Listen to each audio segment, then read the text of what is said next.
Now,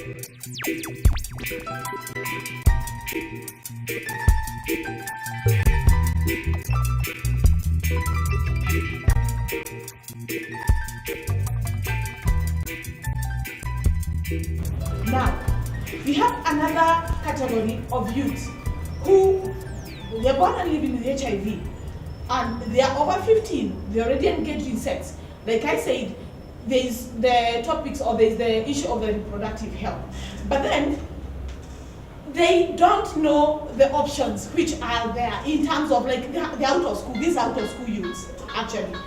So what we've been trying to do with this group is basically to tell them about one, the reproductive health, and two, about family planning options, and three, couple testing. This way, at least even if they've dropped out of school for a myriad of reasons, so many reasons, at least they're able to come and we are able to educate them such that they can be able to make informed decisions.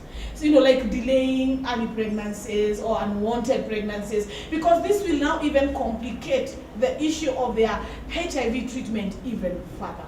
The children are referred by the CCCs, and like some of them are not even aware. True. Until that time you disclose, right, to the guardian, and maybe to the parents. Right.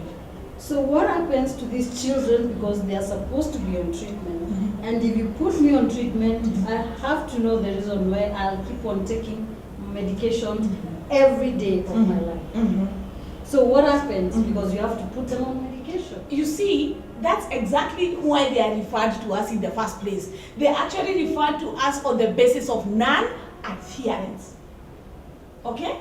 So once they get to the age of like around 9 and 10, that's where the issues of non-adherence starts coming in. And then the CCCs are not quite sure how to handle it, because there's not really much training in terms of pediatric counseling in HIV.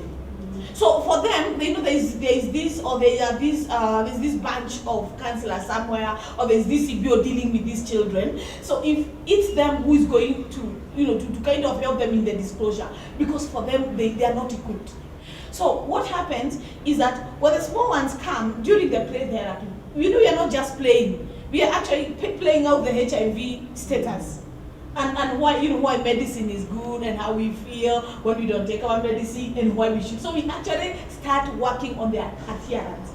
But what I'm saying is, when a child is 6-7 years, it won't really matter. Once you start telling them about, disclosing to them, they're actually going to jump around very happily telling their friends.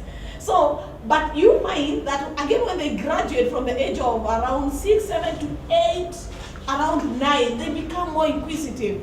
They want to find out more. And then they actually come back and they're like, no, we've been taking these drugs for too long. When what? So now at that point, that's when you actually have to get into the specific program in regard to their status. But then by this time, at least the family is also backing us up, because they are telling them, this is what your teacher, of course they call us teacher, said. Yeah, why do you have to take our medicine? Yeah, of course, So that really helps. And we have not had actually any case of non-adherence among other clients that have been referred to us. It is gradual. It is also very, very, it's slow, progressively slow, but very, very gradual, but it's also very, very effective. And that is why we really try to take us young, like I say. We work when the parents' meetings in schools, and they have their annual general meetings and everything. We talk to the parents right from the kindergarten, because at this point, although at times we may not be very, hard on them, because actually it is the status of the child that makes the parents actually know their status. Like a kid will be very, very sick.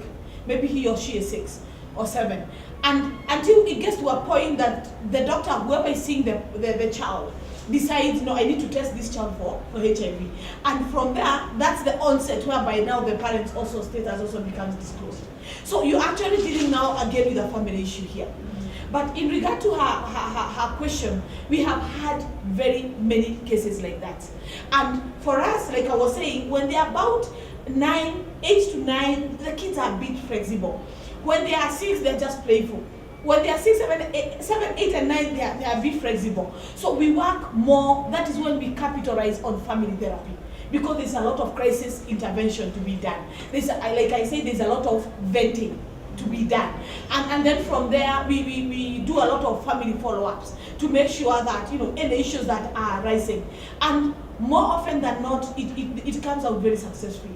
But when it gets to the age of 16, 15, 16 and 17, just when they're about to finish their secondary school, now, and at that point, like now I may give one case that happened last time.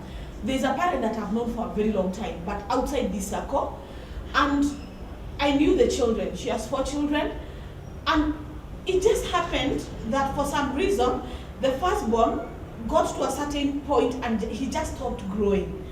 When he was in class 7, class 8, he just stopped growing and he just started shrinking. And so I just told the mother very casually, you never know, children play around and everything. Can you just have this guy tested? And sure enough, he turned out he was HIV positive. And by this time he was 15, and the mother had no idea that she might be exactly. So she was shocked to actually find her positive status. And the odd thing is that there are 3 other kids behind this boy who are negative. So the boy just got into a depression, and the mother got into a depression of her own. And now like I said, I have a dual relationship. So these are people who now I'm dealing not on a counselor's level. Now again I'm dealing on a personal level. But by the time the child now was able to come here, he had already gotten paralyzed, and he had reported to his senior school, like maybe not less than like maybe a month or so, and he couldn't see why he had to wait for 15 years. So the venting out now started at that time, and at the same time the mother is now going down the slope. So it was, I think that for me was one of the most difficult issues that I've dealt with. But at least, luckily for now, at least the boy is not back to school because he still can't walk, because he was late starting the treatment. But at least the mother now is in our therapy, in one of the groups, and at least he's now adhering to his medication and everything else is being done. So in terms of the relationship, things are working. In terms of the treatment, we are observing. So for us is to give them the information about what they need, about what the HIV status means vis-a-vis their reproductive health, in terms of getting children, in terms of planning for their families, in terms of testing for their prospective partners, so that at least we don't keep doing the same job in circles. So basically that is what TiPlus is all about. That is what we do from every weekday, from Monday to Friday.